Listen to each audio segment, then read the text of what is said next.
মুজাহিদ মারা যায়, আমার যদি মৃত্যুর কষ্ট হয়, আমার যদি কবরের যন্ত্রণা হয়, আমার পরিবার, আমার ছোট ভাই, আমার বড় ভাই, আমার শ্রোতা, এই মাগুরার কোন মানুষ আমার মৃত্যুর কষ্টের ভাগ 1 ইঞ্চির জন্য নেবে না। আমি যদি মারা যাই, আমার পরিবার আমার মৃত্যুর কষ্টের ভাগ না নিলেও আমার ব্যাংকের, আমার সম্পদের ভাগ নেওয়ার জন্য পাগল হয়ে যাবে। আর হাত তুলে বলার না, ঠিক কিনা বলো?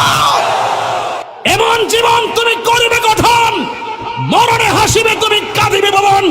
শাহজালালকে জিজ্ঞাসা করে, হ্যাঁ শাহজালাল, ইয়ামনি আপনার বাড়িতে ছিল ইয়েমেন দেশে, আপনি শাহজালাল সিলেটের জমিতে এসেছেন, এরপরও আপনি চলে যাওয়ার পরে সপ্তাহে সপ্তাহে মাসে মাসে এত বছর পরও কোনো মানুষ আসে? শাহজালাল বলেন, আমার জীবন আমার মদিনাওয়ালার কদমে কুরবান করে দিয়েছি বলেই আমি চলে যাওয়ার পরেও আমার রওজা জিন্দা রয়েছে। বন্ধুরি আমার, ও যুবক ভাইরা, ও মাগুরার বাবারা, চরপাড়ার বন্ধুরা, এই আমার মোহাম্মদপুরের বাবারা, হে আমার বিনোদপুরের বন্ধুরা, আল্লাহ রাব্বুল আলামিন কোরআনে বলেছেন, ওয়াল জিবালা আওতাদা, আমার বাংলার জমিনে পাহাড় আছে না নাই? অনেকে মনে করে পাহাড়গুলা বুঝি এমনিতে আল্লাহ বানাইছে, না না, আমার দেশের মধ্যে টিনের ঘর আছে না নাই? টিনটা কাঠের উপরে দেয়, আবার উপর দিয়ে স্ক্রুপ লাগাই, আছে না নাই? উপর দিকটা কেন লোহা লাগায়, উপর দিকটা কেন স্ক্রুপ লাগাই জানো নি? এই টিনটা যেন বাতাসে উড়াইয়া নিতে না পারে।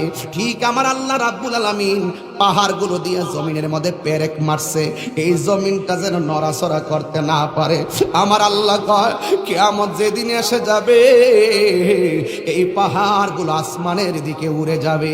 ওই খুঁটিহীন নীলাকাশ ভুবন মাঝে তুমি কুদরতি ইশারায় রেখেছ, ওগো আল্লাহ শুকর তোমার, আমাকে যে মুসলিম করেছ, ওগো আল্লাহ শুকর তোমার, আমাকে যে মুসলিম করেছ। হায়রে আমার নবী কয়, এই জমিনটা যখন নাচবো, ইজা সুলসিলাতিল আরদু জিলজালাহা, আল্লাহর কালাম, আমার নবীকে যখন জমিনটা কাঁপবো, 6 মাসের বাচ্চা ডেলিভারি হইয়া পড়ে যাবে, সন্তান তাকায়া দেখবে মায়ের পায়ের নিচ দিয়ে রক্ত বাসতেছে, মা বেহুশ হইয়া যাইতেছে, এমন কষ্ট কইরা এমন ভাবে সন্তান পড়ে যাইতেছে, কি ব্যাপার? মানুষ বলবে, ওয়াকালাল ইনসানু মালাহা, কি হইল কি হইল, এমন অবস্থা কেন? আসমান কেন কাঁপতেছে, জমিন কেন নাচতেছে, পাহাড় কেন উঠতেছে, মানুষ কেন কীট পতঙ্গের মতন উড়িয়ে বেরিয়ে যাচ্ছে, কেন জমিনের পানিগুলা কেন সুনামি হইয়া গাছের উপরে 40 হাত পানি কেন উঠলো? ওয়াকালাল ইনসানু মালাহা, আমার মায়ের পেট থেকে সন্তান কেন বের হয়ে গেল? ওই যে আমার আল্লাহ বলছেন, কুল্লু মান আলাইহা ফান।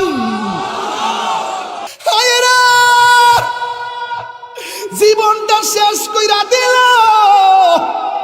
শুধু সন্তানের জন্য। মা জানে ইনজেকশনটা দিলে জীবনেও কোনোদিন কোমর লইয়া বাড়ি আলগাইতে পারতো না। মা জানে পেটের 7টা পল্লা চামড়া কাইটটা ফালাইলে, এই পাটখা কাইটটা ফালায় 7টা চামড়া পাল্লা কাটে।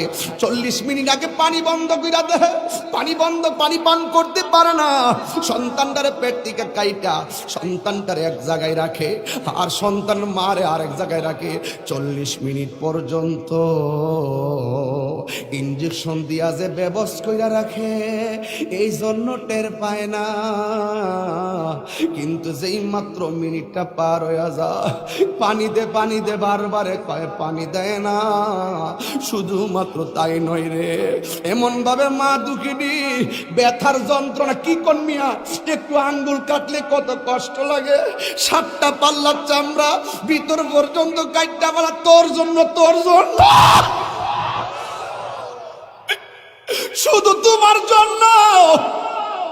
আরে নিজের আঙ্গুল তো নিজে কাটি না, কষ্ট লাগে। নিজের আঙ্গুল নিজে কাটি না, ব্যথা লাগে।